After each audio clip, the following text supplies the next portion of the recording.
Professores, a paz do Senhor, é um prazer imenso estar com todos vocês em mais um trimestre, em mais uma vida que é a Escola Bíblica Dominical. Iniciando agora o segundo trimestre, falando a respeito do Evangelho segundo Lucas. Nós vamos falar quem foi Lucas, para quem escreveu, qual era a finalidade da escrita de Lucas, principalmente o que Lucas narrava em sua história. Esse trimestre será um trimestre muito abençoado. O comentarista desse trimestre é o José Gonçalves, um grande homem de Deus, vai fazer uma autoanálise da vida de Jesus através do Evangelho de Lucas. Eu quero lembrar os senhores que têm compartilhado a nossa lição, têm distribuído através do Facebook, através do YouTube. Que Deus possa abençoar todos os professores ao longo desse trimestre, como foi no trimestre passado. No trimestre passado nós falamos acerca de todas as leis, acerca de Moisés, acerca das 10 leis das mitzvot. Já nesse trimestre nós vamos falar um pouquinho da vida de Jesus através do Evangelho de Lucas. Eu quero pedir aos senhores professores, aqueles que têm dúvida, aqueles que querem o nosso material, você que quer corresponder com a EBP em Foco, que você possa mandar o seu e-mail. O nosso e-mail está aqui embaixo, o Eli vai colocar para que você tenha disponibilidade de mandar para o nosso e-mail o seu pedido, tudo que foi falado, tudo que será falado, todo o material que será debatido em nossa bancada, para que você tenha conosco interatividade. Que Deus possa te abençoar desde já e que esse segundo trimestre seja rico como foi o primeiro trimestre. Eu deixo a você um forte abraço e uma excelente lição desse segundo trimestre. Abraço! Nesse trimestre nós iremos falar, nesse segundo trimestre nós iremos falar e estaremos debatendo, estudando a lição a respeito do Evangelho segundo Lucas.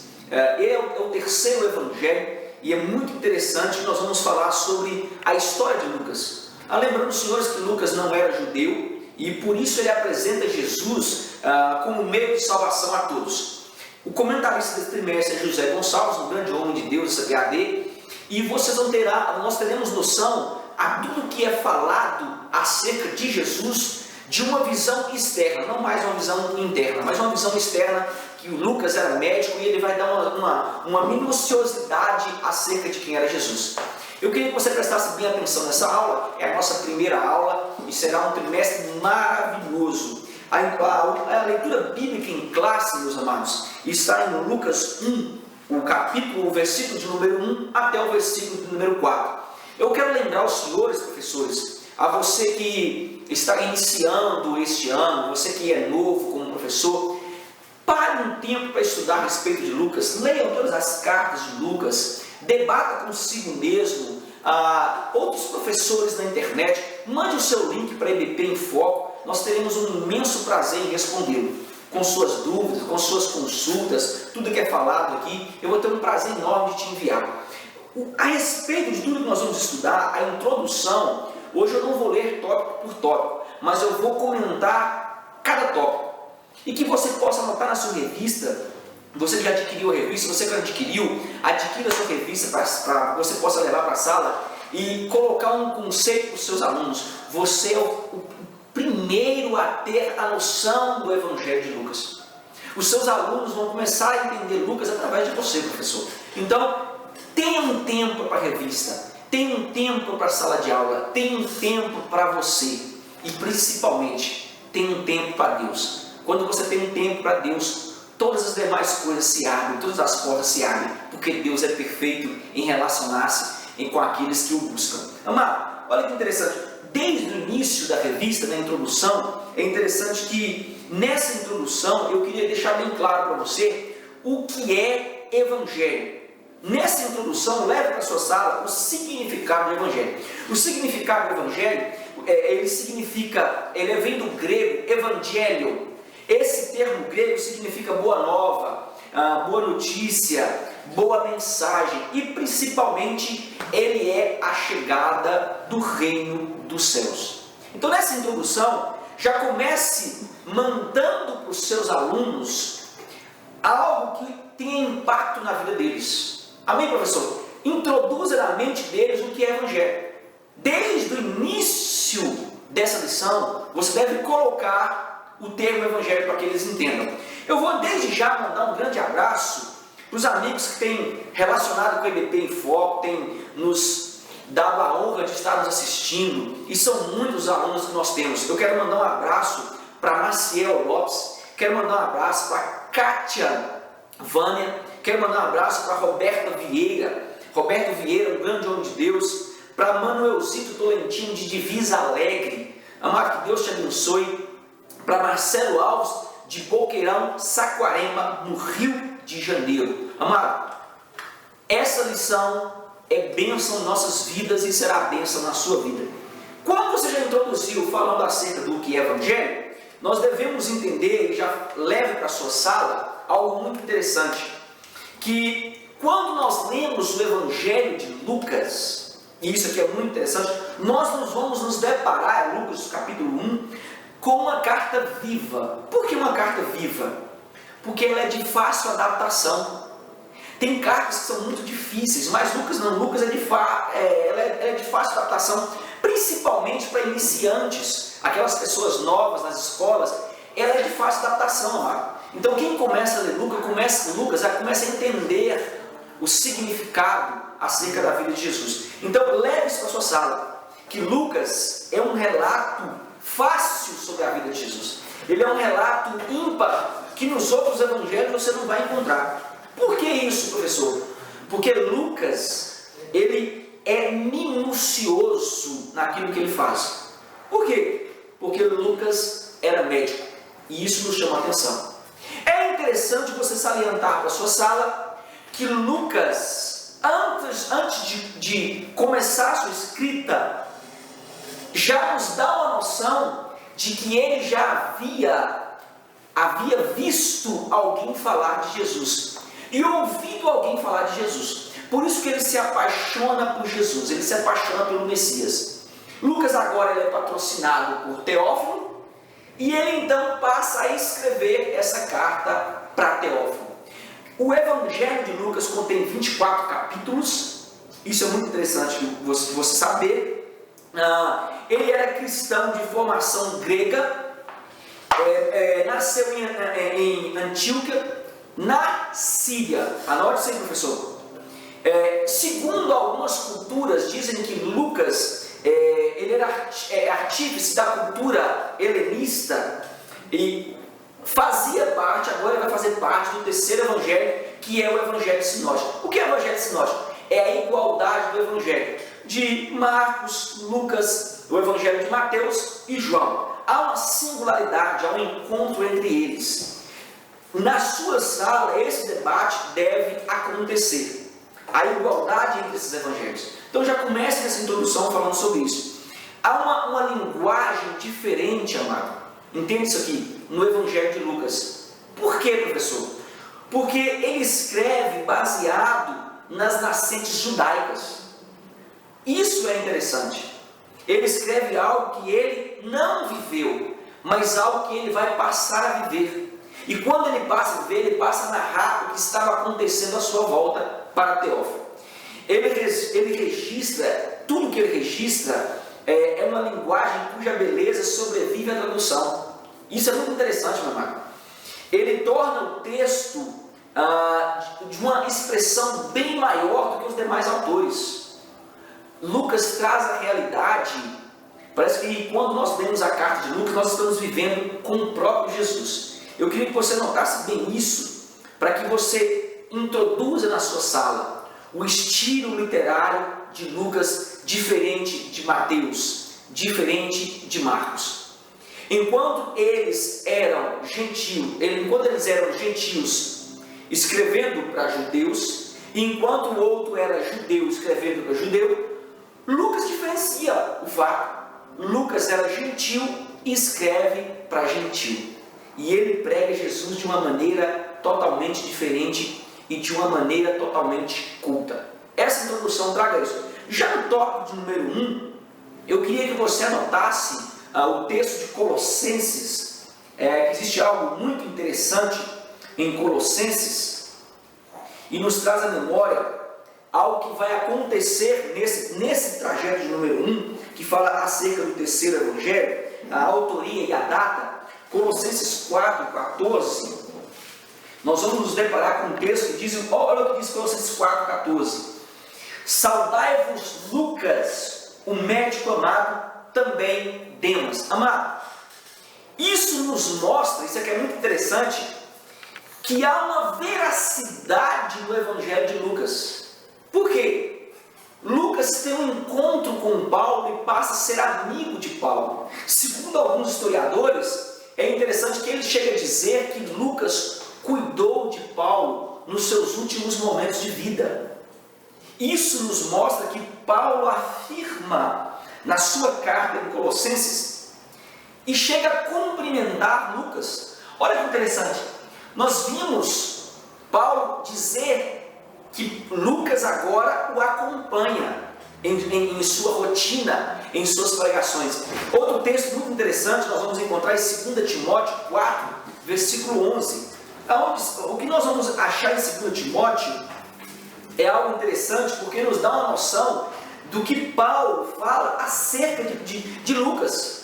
Ele complementa tudo que Lucas havia dito, nos mostrando que Lucas tinha uma particularidade com o Senhor Jesus. Porque ele conheceu? Não, mas porque ele vivenciou fatos que mostrou a realidade de Jesus Cristo na terra. Olha que interessante, 2 Timóteo 4, versículo de número 11, diz o seguinte, olha aqui, olha esse texto, ele diz: somente Lucas está comigo, toma contigo Marcos e traze-o, pois me é útil para o ministério. Uma outra dica que eu deixo para você, mais uma vez, nós vamos ver a amizade e o carisma que Paulo tinha por Lucas, nos mostrando que Marcos havia deixado Paulo, mas agora Lucas se aproxima e anda uma caminhada com Paulo através da sua medicina. Isso nos mostra que grande parte dos escritos de Lucas, as veracidades que Lucas escreve, também está narrada nas cartas de Paulo através da sua veracidade. Amado, Lucas era compromissado com a verdade. Leve isso para a sua sala. Era um homem bem cortês. Ele era dotado de mente científica, algo diferente dos outros discípulos, dos outros apóstolos. Ele era dotado de mente científica. Ele soube diferenciar a fé da ciência. Isso é muito interessante. Ele quebrou muitos mitos, lendas e até meias verdades que existiam naquela época. Por quê? Pelo fato de ele ser médico. Professor, isso é muito importante para os nossos dias atuais, porque existem pessoas que não acreditam em Jesus, acreditam mais na ciência do que no próprio Cristo. E Lucas foi médico, então as meias verdades, os meios fatos caíram por terra quando nós vimos tudo que Lucas narra. Então, professor, leve isso para a sua sala. Olha que interessante, muitos dos esforços de Lucas que ele exerceu para escrever o relato que ele narra em suas cartas, nós vamos em Lucas 1, Lucas 2, era a própria fala de Lucas acerca do que ele estava vivendo, acerca do que as pessoas estavam relatando para ele. É um relato complexo, professor. Ele tem uma ordem de escrita, porque a sua carta, a sua narração é algo verídico do que estava acontecendo no seu contexto. Então nós precisamos levar para a nossa sala, nesse tópico número 1, nessa carta, nesse tópico número 1, que a clareza da autoria de Lucas nos mostra que ele traz à tona o que os discípulos não trouxeram. E principalmente, Lucas traz consigo algo que o próprio Jesus trouxe. O que Jesus trouxe com ele? O cuidado com as mulheres. Lucas agora vai se preocupar com a classe feminina. E isso é muito interessante. A solidez de Lucas nos dá um ensinamento muito claro de tudo que ele havia recebido de quem estava ao seu lado. Você quer ver um exemplo? Lucas, na carta de Lucas, o capítulo de número 1, nós falamos sobre o relato de Lucas. Ele nos deixa bem claro tudo o que ele havia falado. Olha interessante, Lucas 1, versículo número 3 e número 4. Igualmente a mim pareceu bem, depois de acurada investigação de tudo desde a origem, dar-te por escrito, excelentíssimo Teófilo, uma posição em ordem, para que tenhas plena certeza das verdades em que foste instruído. Amado, é interessante que Lucas primeiro, ele vive o fato, ele vive uma investigação, para depois narrar o fato. Então nesse tópico número 1, mostra para o seu aluno, Lucas 1, versículo 3, a singularidade de Lucas em viver primeiro toda uma investigação, para depois narrar Teófilo. Ok? No tópico de número 2, acerca da obra, eu quero destacar que Lucas escreveu 2 livros. 2 livros. O primeiro foi o seu Evangelho, nós estamos falando acerca de Lucas, cuja autoria lhe foi atribuída por traduções antigas e reconhecidas quase com absoluta certeza que é o primeiro livro que nós estamos falando de Lucas. Todo o contexto histórico nos mostra que realmente foi Lucas que escreveu. Nós acabamos de ler Lucas 1, versículo número 3 e 4, mostrando que realmente Lucas narra e investiga antes de escrever. Já o segundo, que é o livro de Atos, nós vamos ver Atos, o capítulo de número 1, Atos 1, o versículo de número 12, olha o que ele diz. Então voltaram para Jerusalém, no monte chamado Olival, que dista daquela cidade tanta jornada de um sábado. Em Atos, nós vamos entender que ele menciona alguns fatos geográficos, mostrando que ele viveu a cena de onde ele estava passando.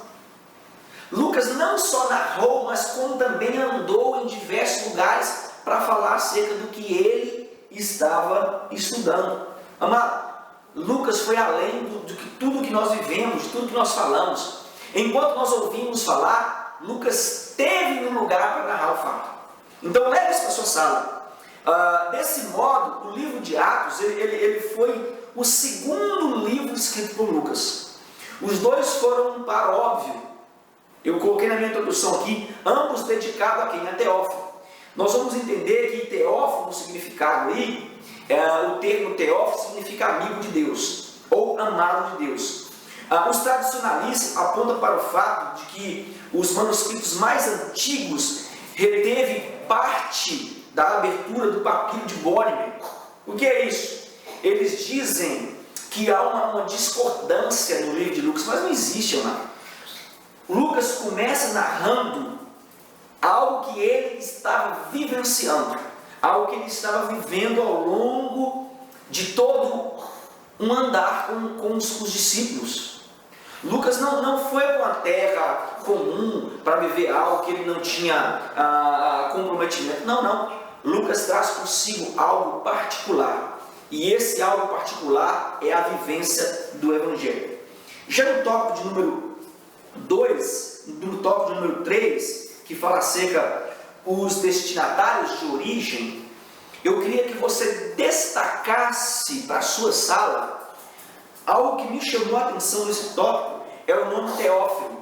E eu acabei de falar aqui. Esse Teófilo, tudo indica que ele era alguém de uma posição social muito grande. Por quê? Esse nome Teófilo, ele vem do grego, Theo, na realidade significa Deus, ou Theos, né? O significado significa Deus. E Philos, na tradução grega, significa amigo. Logo nós teremos essa tradução, amigo de Deus. Teófilo significa amigo de Deus. Lucas, como ele mesmo afirma, queria que Teófilo, isso aqui é muito importante, ele queria que Teófilo conferisse a veracidade de todos os fatos, de tudo que estava vendo acontecer. E que Teófilo conhecesse a carta através da sua narração, mas não da narração comum, através de uma narração vivida por Lucas. Lucas vive os fatos, e isso é muito interessante. Através de quê? Lucas vive os fatos através da própria doutrina de Jesus. Nesse tópico de número 3, destaque isso, meu professor, para que o senhor sala entenda que a vivência de Lucas agora é uma vivência comprometida com o Evangelho. Amado, enquanto nós ouvimos falar, enquanto nós pregamos aquilo que nós não conhecemos, Lucas foi a fundo. Nós podemos dizer, professor, que Lucas ele não só fez, mas como ele viveu uma exegese de tudo que ele ia narrar. Isso é muito interessante porque nos leva e nos chama a atenção. Antes de nós estudarmos um texto, é necessário que nós mergulhemos no texto para compreendermos quem foi o autor, para quem escreveu, por que escreveu. Lucas, antes de escrever para Teófilo, ele se envolve com a cultura, ele se envolve com tudo que estava ao seu redor. Logo depois ele escreve para Teófilo. A leitura do texto sugere que Teófilo seria um alto funcionário do Império Romano. Se você notar a ordem que ele escreve, ele diz: excelentíssimo Teófilo. Olha que interessante isso aqui. Dar-te-ei por escrito. Lucas 1, o versículo de número 3, ele menciona excelentíssimo. Então nos mostra que Teófilo era alguém de extrema importância. Alguns comentaristas chegam a dizer que Teófilo era um funcionário do Império Romano.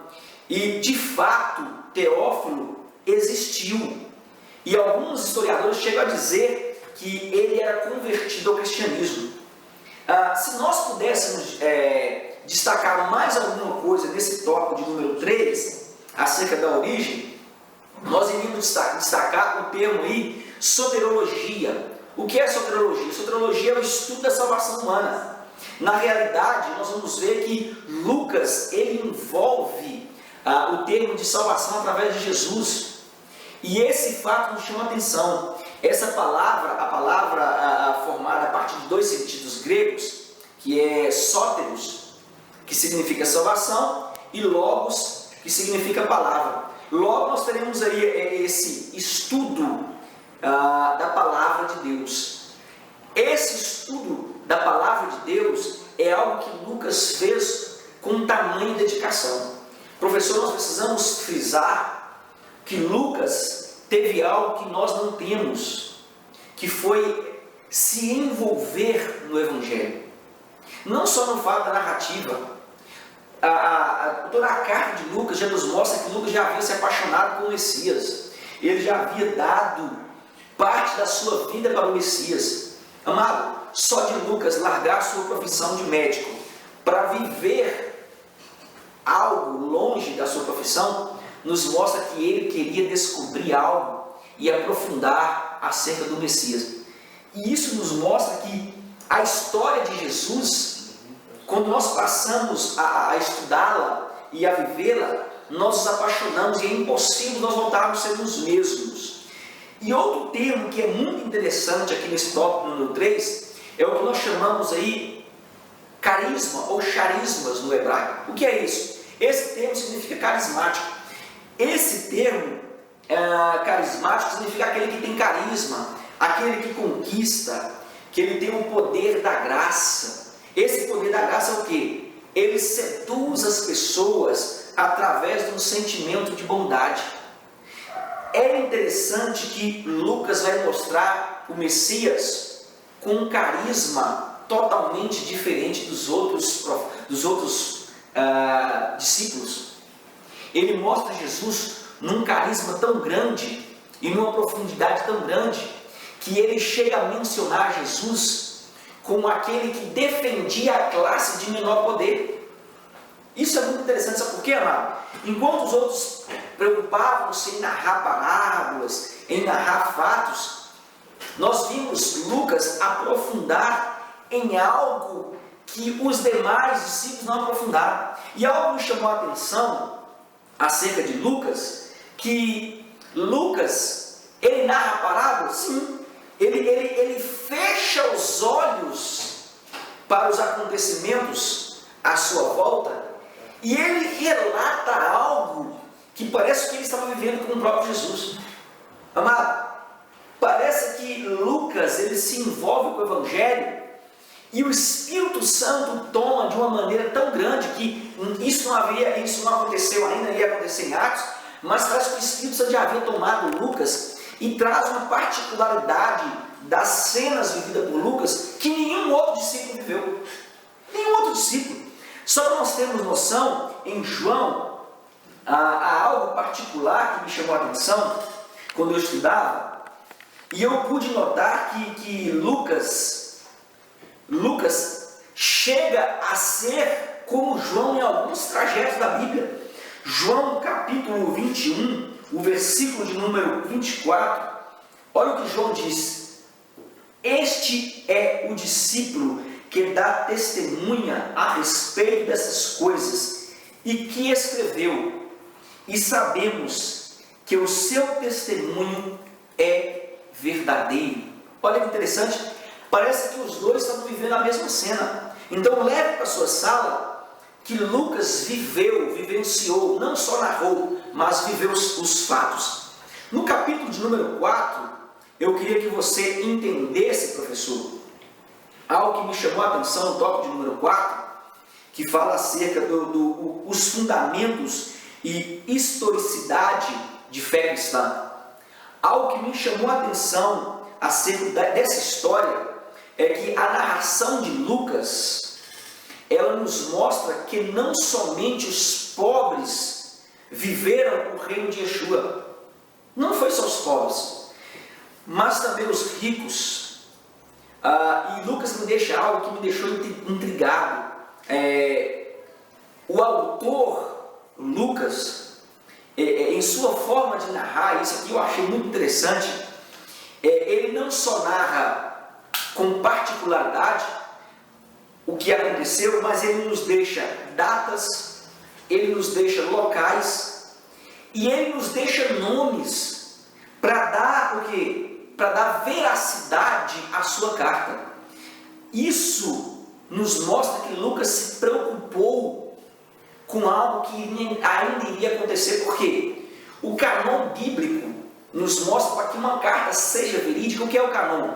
É algo que para ser aprovado por diversos homens de Deus e que estudam o livro, onde foi encontrado, a forma de escrita, por quem foi escrito, por quem foi encontrado.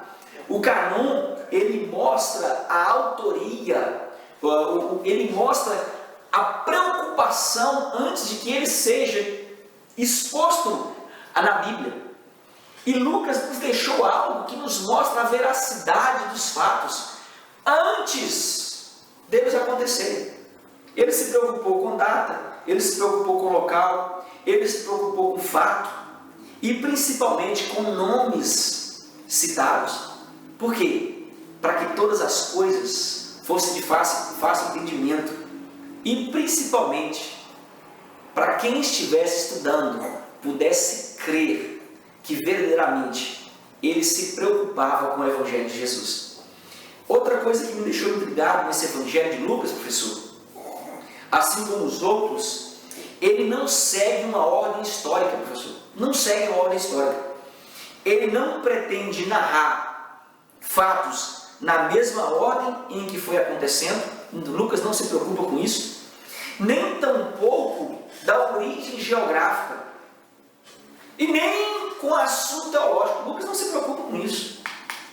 O que Lucas preocupa é em escrever para Teófilo aquilo que estava acontecendo à sua volta, mas principalmente detalhar a vida de Jesus, para que Teófilo se envolvesse ainda mais com o Messias. Olha que interessante, Lucas escreve para Teófilo algo que ele está vivenciando, para que Teófilo também vivenciasse. Não só Lucas vivenciasse, mas quem lê a carta de Lucas passa a vivenciar os fatos que Lucas estava vivendo. Anote na sua revista, grife na sua revista e leve para a sua sala. Outro fato que eu quero destacar, já no tópico de número 2, que fala acerca do discipulado através dos fatos, algo me chamou muita atenção no tópico de número 2, do item 2, é o significado do termo catechel. Esse termo catechel é ensinar, instruir, informar. Onde eu acho algo na Bíblia que se compare com o texto de Lucas acerca da instrução? Amado, Gálatas 6, versículo. Eu achei algo interessante em Gálatas 6, o versículo de número 6. Olha que interessante, ele diz assim: mas aquele que está sendo instruído na palavra, faça participante de todas as coisas boas daquele que o instruiu. Amado, isso é profundo.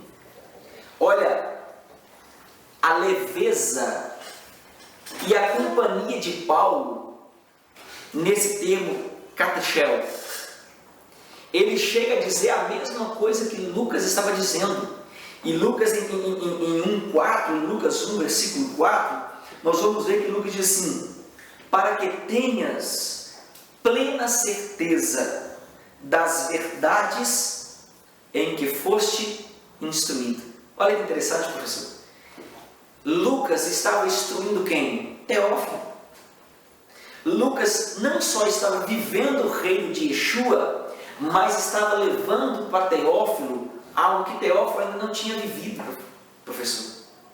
Isso me mostra que quando eu me pego na carta de Lucas, eu me vejo sendo instruído, tão bem instruído por Lucas, mas também em Gálatas 6,6, a resposta paulina. Olha que interessante. Então, a resposta paulina é uma vivência do que Lucas havia narrado. Leve para a sua sala, explique para as suas salas. Isso aqui eu acho muito interessante, que as igrejas atuais elas estão vivendo momentos de mentiras, professor. Por que eu estou falando isso? Porque as igrejas estão sendo manipuladas pelo próprio homem. Por que eu estou falando isso? Isso você deve discutir com a sua sala. As igrejas estão vivendo um momento sem instrução da palavra. Elas estão buscando para si mestres sem conhecimento de Deus. Então, quando Lucas começa a instruir Teófilo, Lucas nos mostra que nós devemos buscar a cada dia uma instrução sadia, não só de voltar-se para a palavra, de não, eu estou lendo a palavra, não, mas de viver a palavra. Lucas estava vivenciando aquilo que ele estava narrando, porque outras pessoas iriam ler a sua carta, e principalmente Teófilo. Amado, Teófilo estava bancando Lucas. Teófilo estava custeando a viagem de Lucas. Então há uma preocupação de Lucas em transmitir para Teófilo a vivência, um fato verdadeiro. Em contrapartida, nós temos pastores aí, amados, que são pagos pela obra para estudar, e eles não estudam nada. Professores, me preocupam que tem pastores que vivem da obra e nem sequer estudam e nem instruem as suas ovelhas. Isso é preocupante. Amado, você que está do outro lado, dedique-se um tempo, como eu falei no início do vídeo. Deixe um tempo para você, um tempo para Deus. Busque livros, leia as cartas, para que você possa vivenciar não só no acontecimento de Lucas, mas o acontecimento do Espírito Santo em nossas vidas. Isso tem que ser real. Amém, professor? No tópico de número 3, que fala acerca da universalidade da salvação, algo me chamou muito a atenção nessa carta, e eu quero compartilhar com vocês a história da salvação. Se você puder grifar na sua revista, grife e coloque de lado de caneta Lucas 16, versículo 16. Olha que interessante. Lucas vai nos mostrar algo profundo e algo particular. Olha o que diz Lucas 16. Ele diz: a lei e os profetas vigoraram até João. Desde esse tempo, vem sendo anunciado o Evangelho do Reino de Deus, e todo homem deve se esforçar para entrar nele. Amado, Lucas nos mostra, isso aqui é interessante, professor, ele nos mostra as etapas da salvação. Olha que interessante, ele nos mostra 3 etapas da salvação. Primeira etapa, Antigo Testamento. Depois ele nos mostra a vinda do Mashiach, que é o que nós chamamos de o Messias, o prometido, que era Jesus Cristo. Isso no Antigo Testamento é uma passagem, no Novo Testamento uma outra passagem. Essas são as 2 primeiras. Já no Evangelho de Lucas, nós veremos 2 etapas, que é a etapa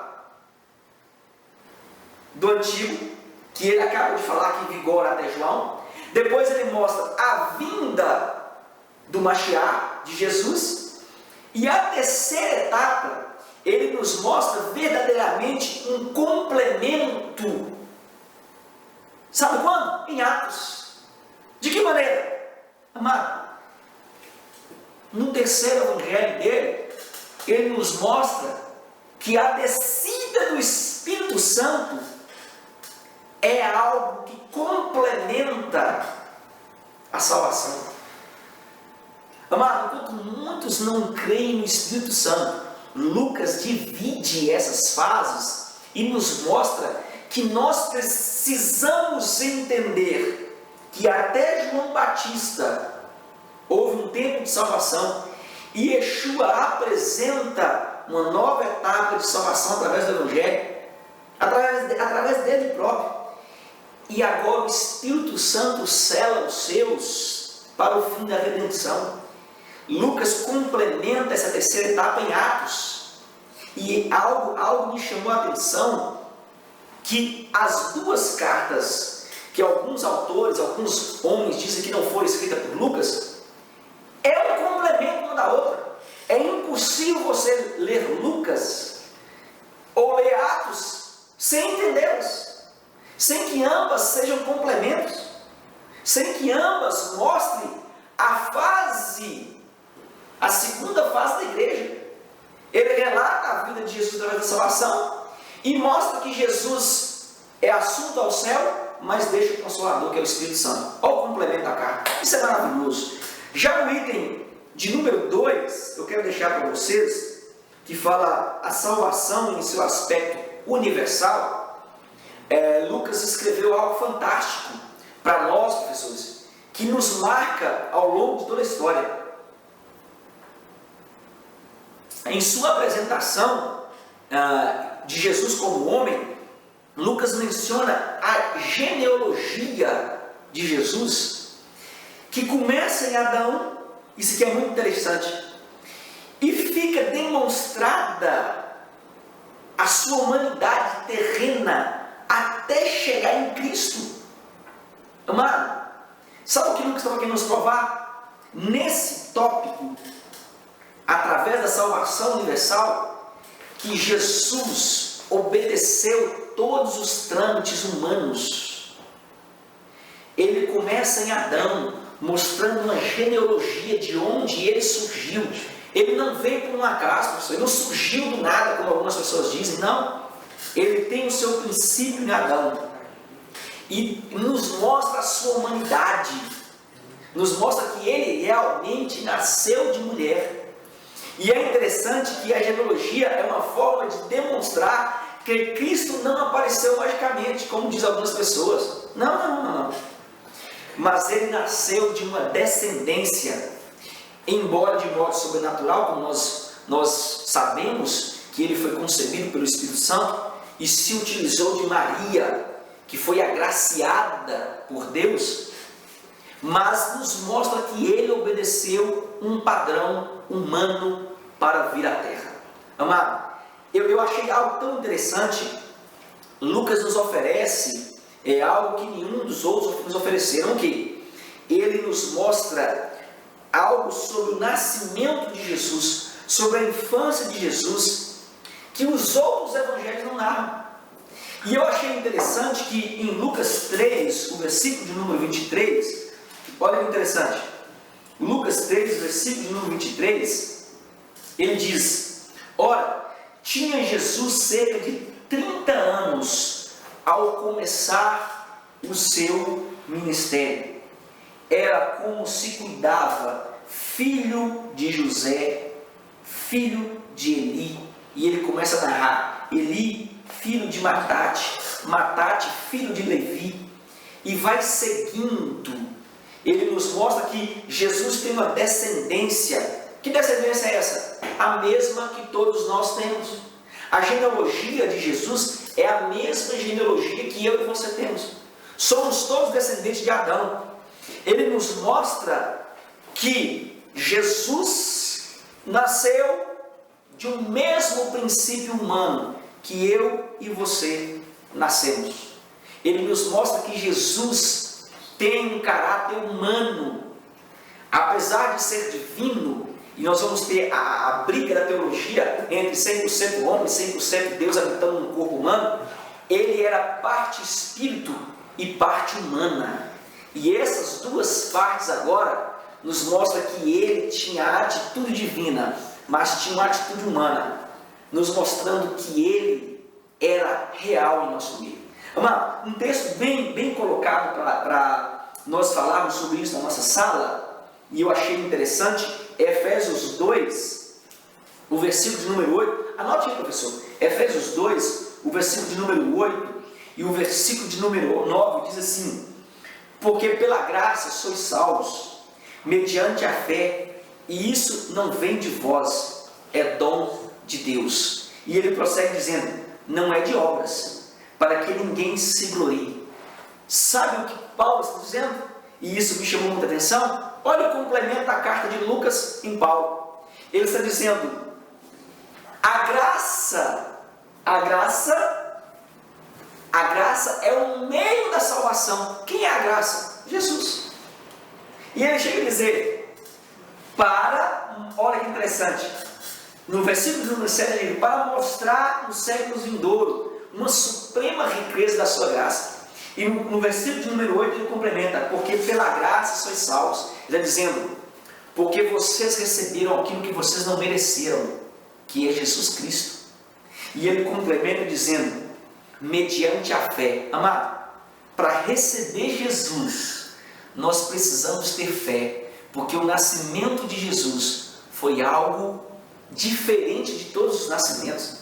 Eu acho algo interessante aqui nesse texto, e eu queria que você levasse para a sua sala, algo interessantíssimo, que o próprio Zacarias teve uma escolha e teve um privilégio que nenhum outro sacerdote teve.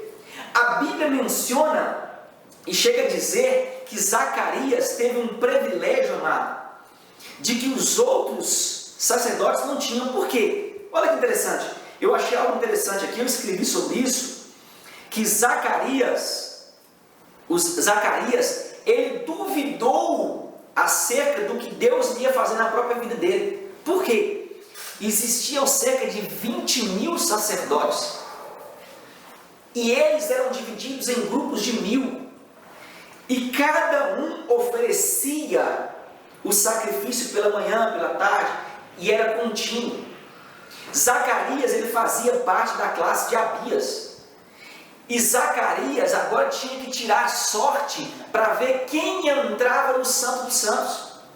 Isso é interessante, professor. Olha Deus mostrando o ato de mostrar o seu nascimento, o ato de mostrar a sua graça, mostrar aquilo que nós narramos em Efésios 2, versículo 8, mostrar o amor pela geração. Ele escolhe Zacarias, a sua mulher Isabel, ela era estéril, ela não poderia ter filhos, e entre 1000 sacerdotes, entre 20 mil sacerdotes, num grupo de 1000, Zacarias é tirado à sorte para entrar no Santo dos Santos. E quando ele entra, um anjo encontra com ele e diz: Zacarias, você será pai de um menino e se chamará João Batista. E ele então diz assim, ele começa a duvidar. Amado, isso é tão interessante, que que é uma oportunidade única que ele teve.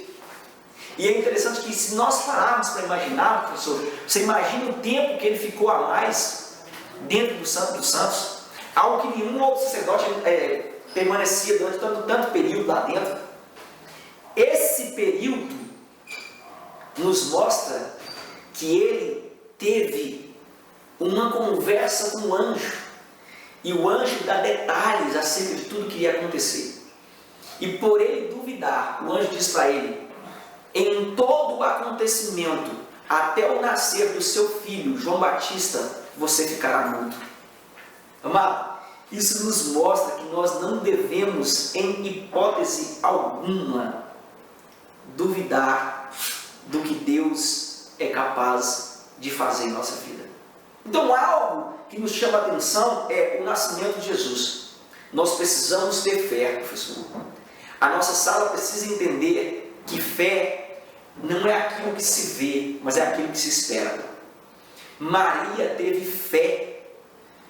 Zacarias teve fé. Embora duvidou, mas teve fé. Porque os fatos aconteceram com sua mulher estéril. Paulo teve fé. Abraão teve fé. Isaac teve fé. Davi teve fé. Nós precisamos viver através da fé, professor. Nós já não andamos por vista, como diz Paulo, mas andamos por fé. E essa é a principal base que nós temos que ter para a nossa sala. Aí eu queria deixar para você no tópico de número 4, já no tópico de número 4, que fala acerca, e me chamou muito a atenção, a identidade de Jesus, o Messias esperado. Eu parei para meditar sempre esses versículos em Lucas 1. Eu queria que você marcasse na sua Bíblia. Lucas 1 me chamou muita atenção. Lucas 1. Leve a Bíblia para a sua sala, discuta com seus alunos, faça eles entender que esse início de trimestre, essa primeira aula, ela é uma introdução da revista. Ela é uma introdução de tudo que vai acontecer, de tudo que vai ser narrado, de tudo que vai ser falado. Já nesse tópico de número 4, que fala acerca da identidade do Messias, Jesus, o homem perfeito, algo me chamou muito a atenção. Lucas 1, versículo 30, diz assim, olha que interessante. Mas o anjo disse a Maria: Maria, não temas, porque achaste graça diante de Deus. E ele prossegue dizendo: eis que conceberá e darás à luz a um filho, a quem chamará pelo nome de Jesus. Amado, eu queria que você, principalmente você, professor, lesse esse texto do capítulo 1, do 30 até o 35 para a sua sala, que é algo nobre, que diz assim, no versículo de número 35, diz assim: respondeu-lhe o anjo: descerá sobre ti o Espírito Santo, e o poder do Altíssimo te envolverá com a sua sombra. Por isso, também o ente santo que há de descer será chamado Filho de Deus. Amado, nós precisamos entender que Jesus ele foi concebido, isso aqui é interessante, pelo próprio Espírito Santo, como diz a palavra. Ele é o Verbo encarnado, professor. A sala deve entender isso. Isso porque ele já existia. Jesus ele não foi gerado para vir. Não. Ele já existia. Desde quando nós lemos Gênesis, fala assim: façamos o homem, ali é a Trindade, Pai, Filho e Espírito juntos ali. O termo façamos está no plural. Então, logo Jesus já existia como Filho de Deus. É por isso que nós dizemos que desde a glória de Deus, no início da criação, essa Trindade já está presente. Então ele já era presente na glória. Ele não veio a existir para vir à terra, não. Existem inúmeras seitas que dizem que Jesus foi criado por Deus para vir à terra. Não, professor. Explique para a sua sala. Ele já existia. Olha, o termo aí, filho do homem, era muito utilizado porque era um título meramente humano. Nesse tópico de número 4, discuta com sua sala esse termo aí, ó, filho do homem, o filho do homem perfeito. Esse termo era um termo muito humano. Eles usavam para diferenciar ele do que nós chamamos aí do Messias político. Porque Israel aguardava o Messias político. Os judeus esperavam o Messias político. Então esse termo, filho do homem, ele veio para diferenciar Jesus, o esperado das nações, do termo humano que eles esperavam. Então entenda, esse filho do homem é a diferença. Aonde eu encontro isso? Existe uma passagem do Velho Testamento que nos chama a atenção, e eu estava olhando sobre isso e falei, Senhor, como há uma perfeição de Deus em nos mostrar algo que ainda iria acontecer. Por quê, professor?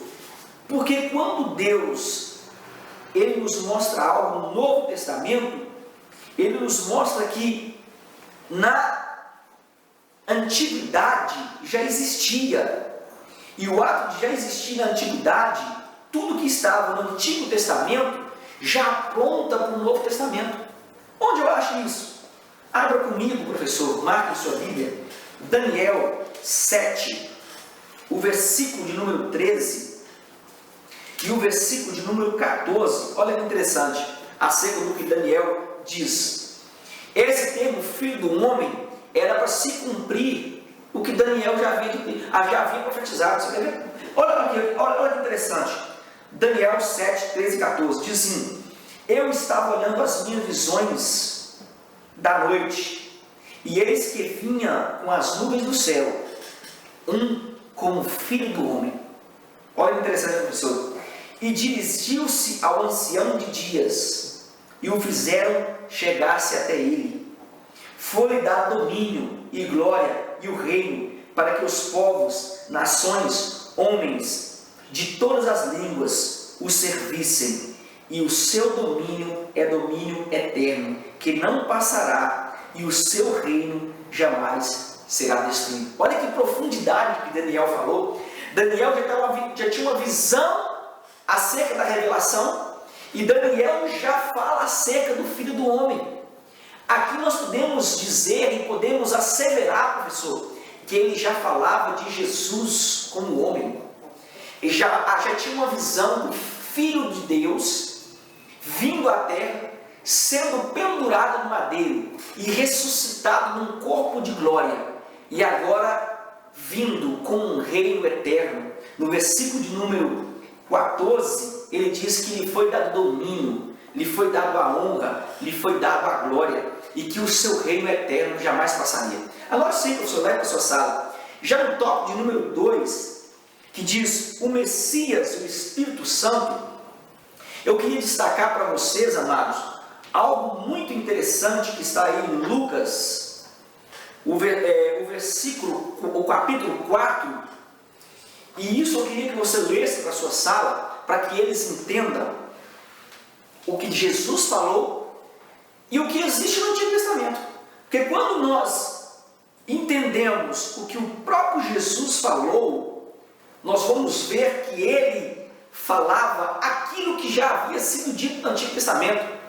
Ele já falava aquilo que já acontecera com os profetas, dando credibilidade à própria palavra de Deus, à própria Torá. Lucas 14, o versículo de número 18 diz assim, olha que interessante: o Espírito do Senhor está sobre mim, pelo que me ungiu para evangelizar os pobres, enviou-me para proclamar a libertação aos cativos e a restauração e dar vista aos cegos, para pôr em liberdade os oprimidos.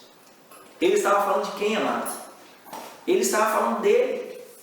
Ele estava falando do seu próprio reino. Enquanto os homens pensavam que o reino de Jesus era um reino político, ele estava dizendo: o meu reino é um reino espiritual. E ele diz no versículo 19, e ele complementa o reino espiritual, diz assim: e é pregoar o ano aceitável do Senhor. Amado, isso é muito profundo. Isso é muito profundo. No versículo de número 20, ele diz: tendo fechado o livro, devolveu aos assistentes e sentou-se, e todos da sinagoga tinham os olhos fitos nele. Então passou a dizer Jesus: hoje se cumpriu as escrituras que acabais de ouvir. Sabe o que Jesus estava falando? Ele estava dizendo assim: tudo que foi falado pelos profetas, tudo que foi anunciado pelos profetas, se cumpriu agora. Aí você fala assim: onde eu encontro isso na Bíblia, professor Elias? Amado, Isaías 61, o capítulo de número 1. Olha que interessante. Olha o que Isaías havia falado.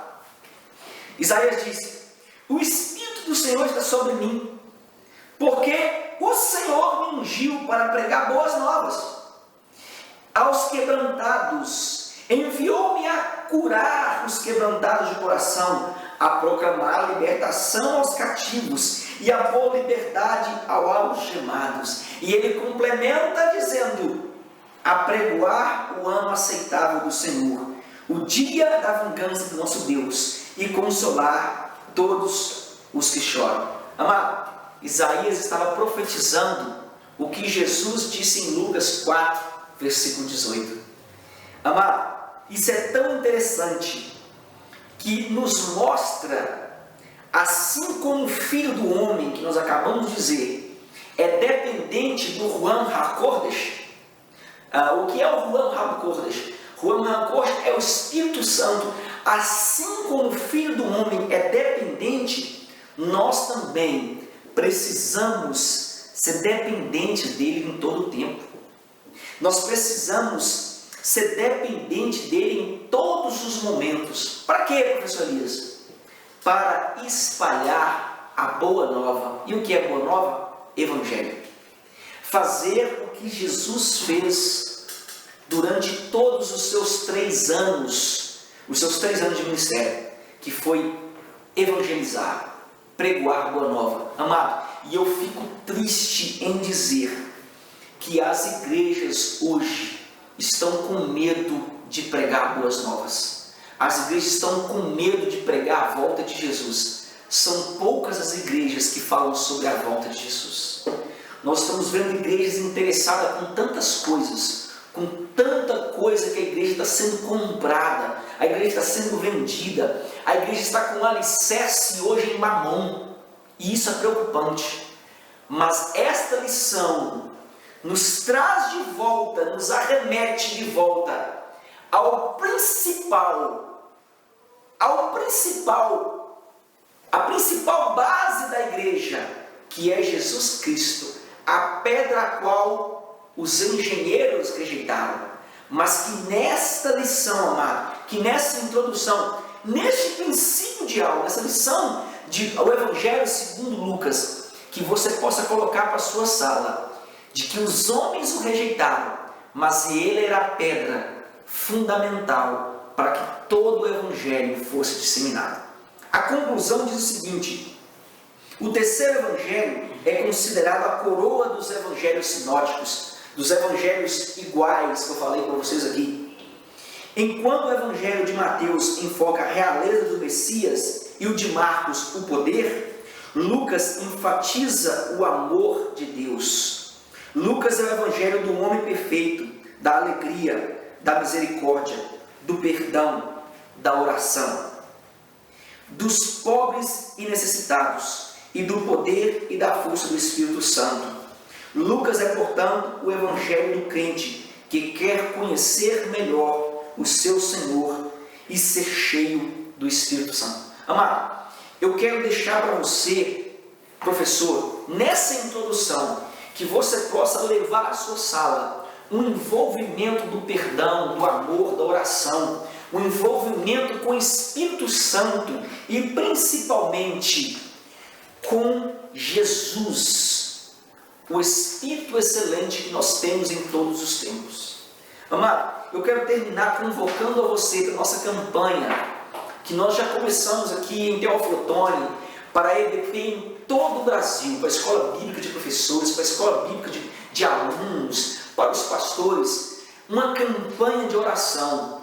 Todos os sábados, às 6 da manhã, nós estamos orando. Eu queria agradecer aos professores Edilei, ao Marcelo Alves, ao presbítero Murilo, aos demais que têm acompanhado, ao Davi Assis, que têm estado conosco, engajados nessa campanha. Amado, essa campanha não é só para Teoflotone, essa campanha é para todo o Brasil. E nós temos agora um segundo trimestre, onde as igrejas serão impactadas pela presença do Ruach HaKodesh, pela presença do Espírito Santo. Então você, professor, é a ferramenta principal neste ministério. Não se deixe abater, não se deixe entristecer.